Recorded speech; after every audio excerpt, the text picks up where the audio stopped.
Welcome to the Money Tips No One Told You podcast. I'm Heather with First Pioneers Federal Credit Union, and I'll be your host. At First Pioneers, we're dedicated to caring for our members' financial needs with heart, and that means providing more than just financial services. It's about empowering you to take control of your financial destiny through knowledge and understanding.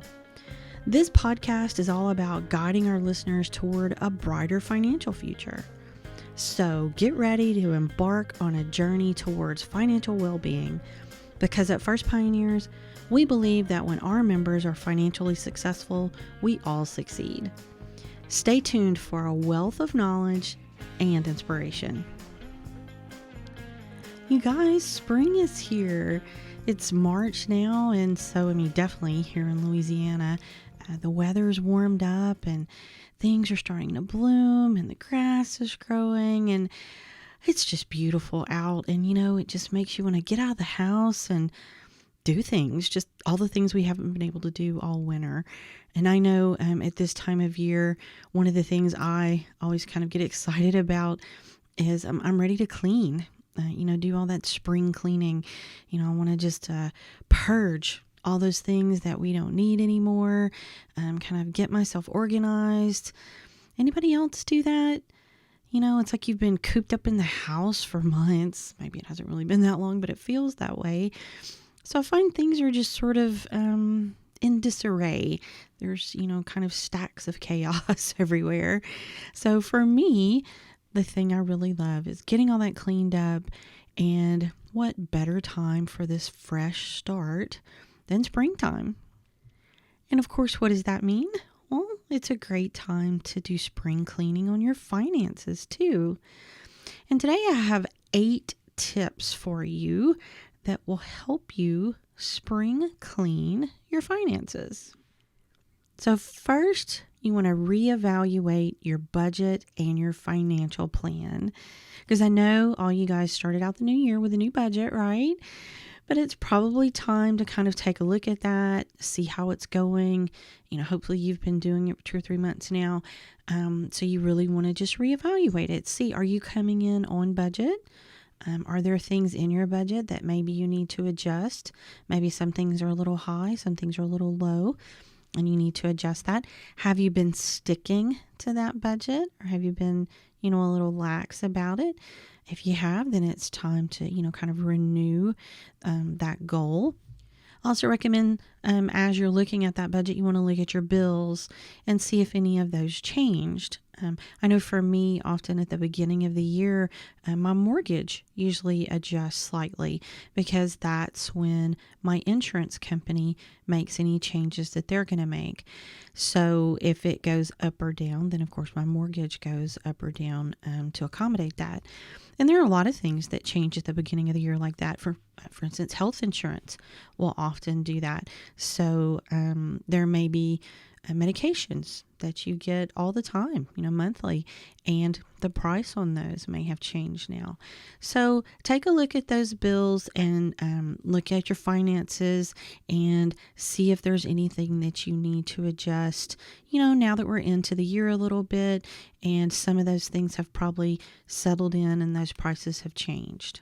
Also, make sure you're still on track with your plan for the year. With those adjustments that you made, can you increase your retirement contribution perhaps? Or has something changed and maybe you need to adjust your emergency fund goal? Maybe you planned to take a vacation this year. Take a look at that. Make sure you're still on track. Are you still going to save what you need in time to go? Or maybe things are looking a little better than you thought, and now you can plan a vacation. Now, of course, a few of these things that we just talked about, we're going to talk about a little further in some of the next tips that are coming, like tip number 2, which is update your goals. So as you looked at that plan and that budget and you're comparing your spending, do you need to adjust your goals? What about retirement? Do you need to contribute a little more to that? Can you contribute a little more to that? Those savings goals, not just the emergency goals, but do you have other savings goals that you need to revisit and maybe change some of those? Maybe you reached some of the goals that you had set and now it's time to make new ones. So you want to reevaluate all of those and see where you can adjust those things. And of course, while you're reviewing, that takes us to number 3. We said this briefly before, review your bills. And so that is things like insurance, but what about your internet bill? What about your phone bill, your cell phone bill? Can any of those be adjusted? Maybe you're paying too much. Maybe you have a different car that has new safety features that your old one didn't, and that would actually reduce your insurance bill. I remember one time we had a new roof on our house, and it had some features that we hadn't brought to the attention of the insurance company. And once we did, we let them know about that. We actually got a little bit of a discount on our insurance. So you really never know where you might be paying coverage that you don't need anymore or something like that. So take a look at those things. Things like your phone plan. Are there things on your plan that you're not using anymore? There may be parts of the plan that you added thinking you would need it and now you really don't and you're not using it. Or maybe you need to add something.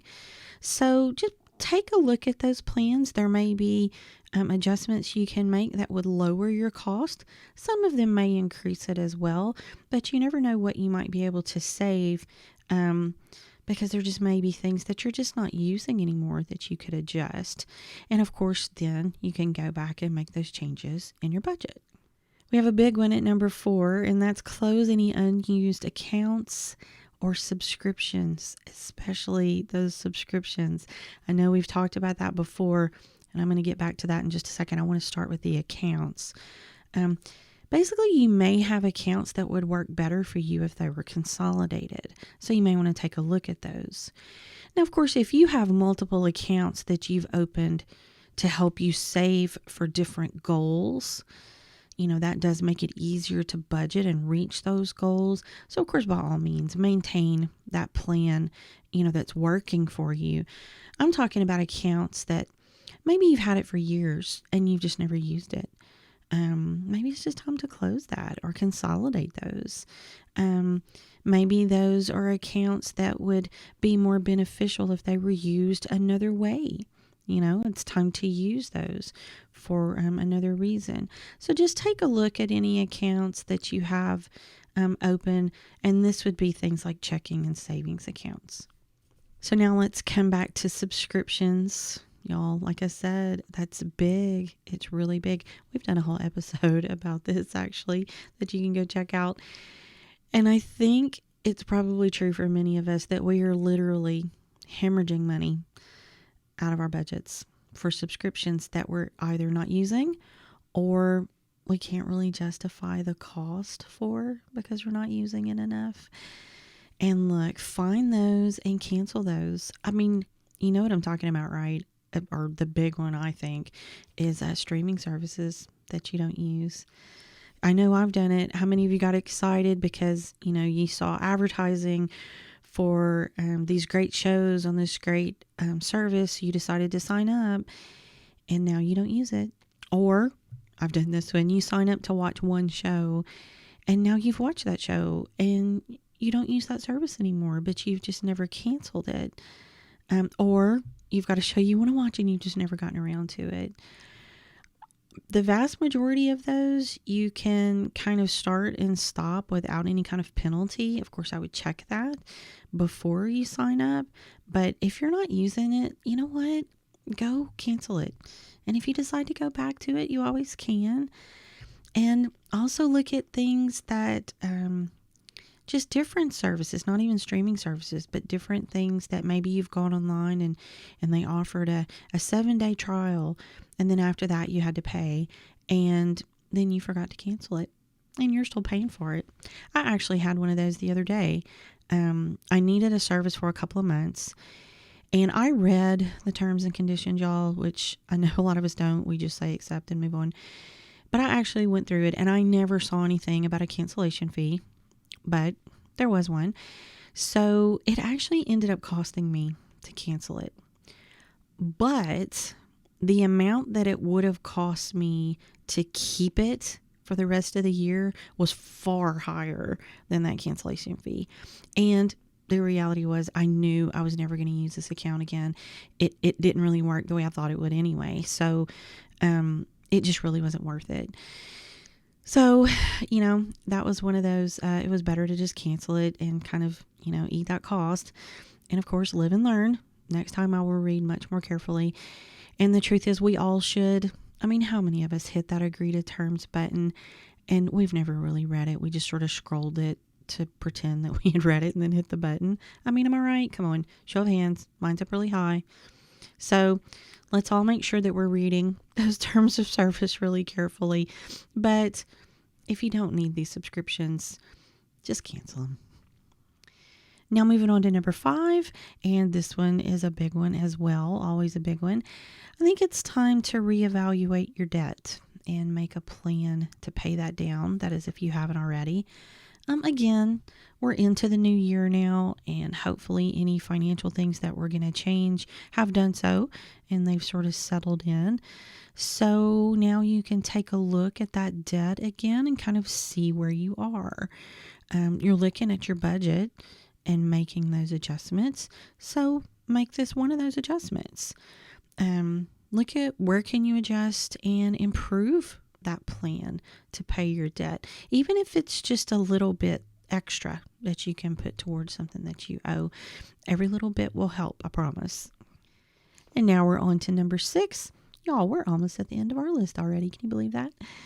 So this one again is going to piggyback off of number 1, and it is increase your savings and retirement contributions if you can.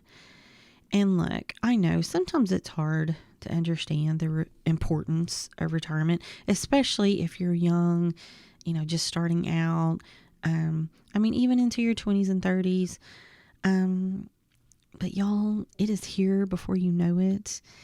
And all of a sudden you're trying to figure it out if you haven't already. And truthfully, again, anything you can give is going to help. So take a look at those accounts and see if there's maybe some extra you can contribute.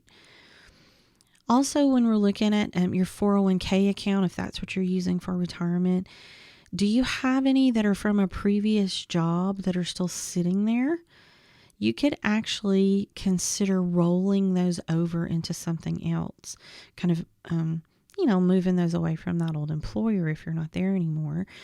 So you can go to your HR department and ask them if it can be rolled into your current 401k. Sometimes they can do that. They can take that amount from the old one and just roll it into the new one. Because, instead of 2 smaller amounts earning interest, that larger amount would earn more interest, right? So it would earn you even more. And some of these can't be rolled. Sometimes they're different account types and things like that. So they just simply can't be rolled together.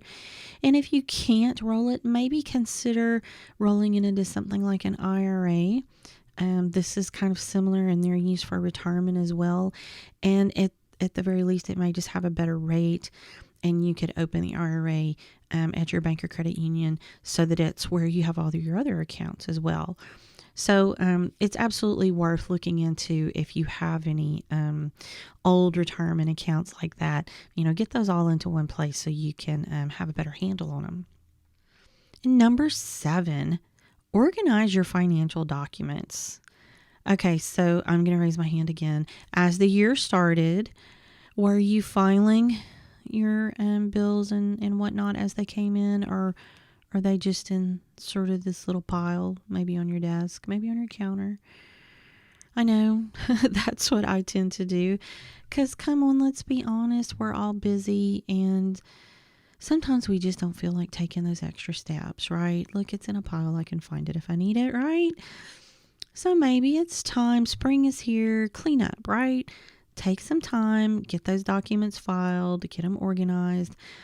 I promise you, okay, later in the year, when it gets to be November and December, you're likely going to forget what you did, in March. And you're going to forget, where did I put that bill? Where did I leave it? And that's months away, y'all. So if you can get it organized, it'll help you later, I promise. And Here's the truth about clutter. It can often, it just kind of makes you feel out of sorts. You feel cluttered, you feel unorganized.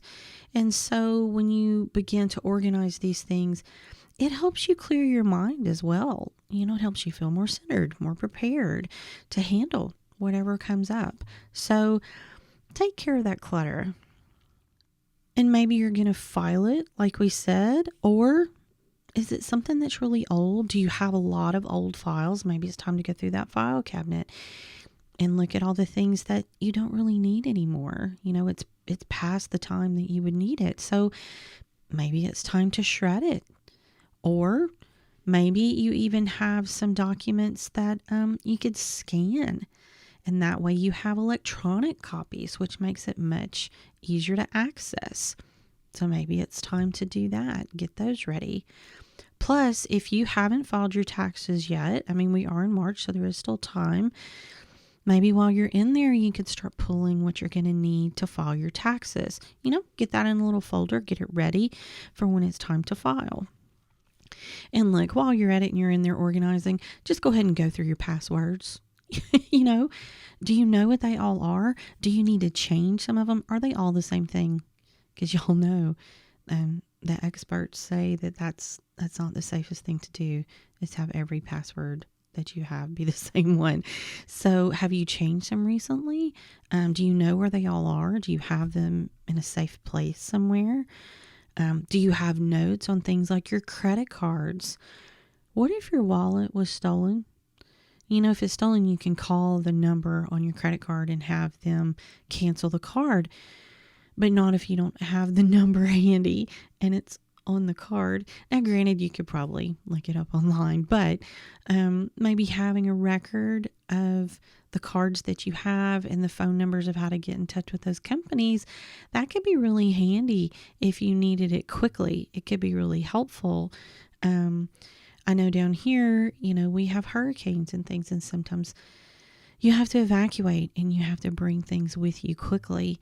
And who knows, you might not be able to get on the internet after a storm. So if you had that information, there's banks and financial institutions and whatnot that you could call because you have all that information in a file. That even includes, your electric company, the water company, all of those.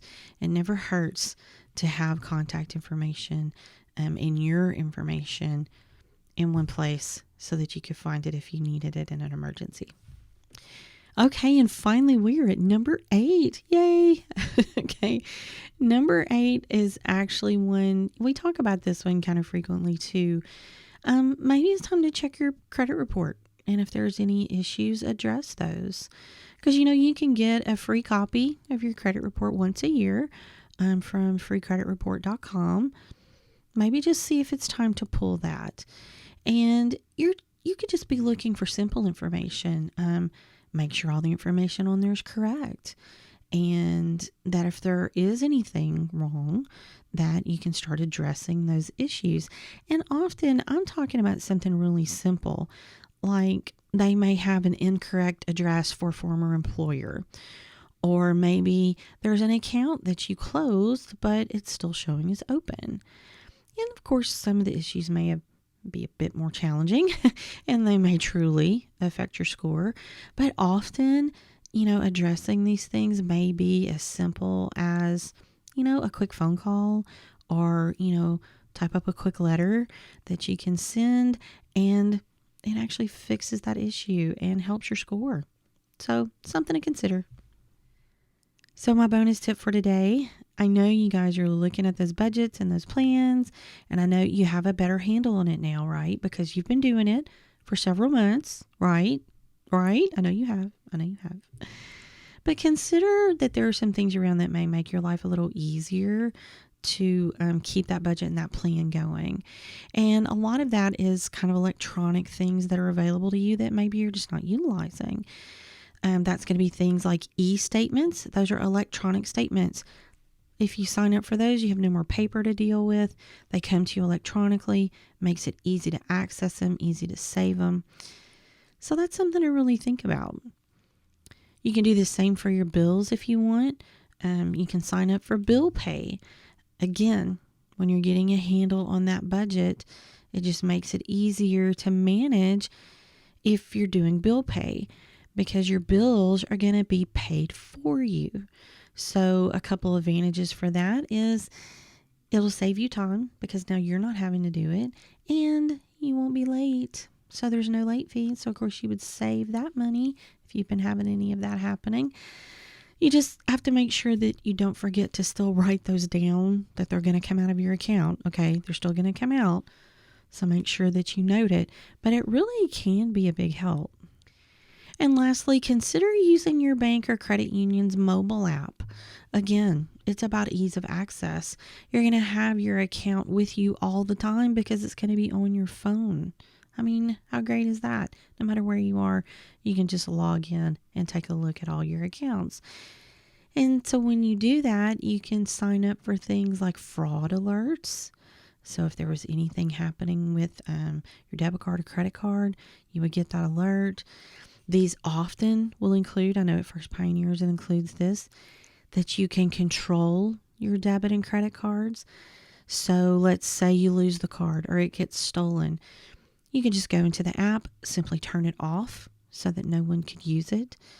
You can also do things like set spending limits, designate where the card can be used, and by that I mean different stores.